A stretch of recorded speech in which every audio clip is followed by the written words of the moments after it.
₹650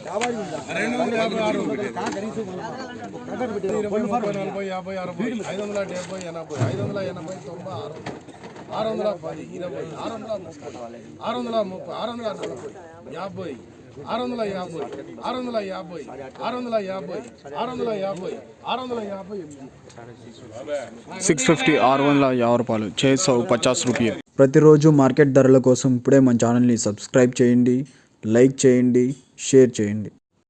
రైతు సోదరులందరికీ నమస్కారం. ఈరోజు 6వ తారీఖు ఆగస్టు నెల 2024. ఈరోజు మార్కెట్లో ధరలు ఏ విధంగా ఉన్నాయో ఈ వీడియోలో చూద్దాం. ముందుగా థర్డ్ క్వాలిటీ చూసుకున్నట్టయితే 200 to 400 ₹200 నుంచి ₹400 థర్డ్ క్వాలిటీ. సెకండ్ క్వాలిటీ చూసుకున్నట్టయితే 450 to 600 450 నుంచి ₹600 సెకండ్ క్వాలిటీ. ఫస్ట్ క్వాలిటీ చూసుకున్నట్టయితే 600 to 800 ₹600 నుంచి ₹800 first quality. Top rate 900 ₹900 top rate. ప్రతిరోజు మార్కెట్ ధరల కోసం ఇప్పుడే మన ఛానల్ని సబ్స్క్రైబ్ చేయండి, లైక్ చేయండి, షేర్ చేయండి.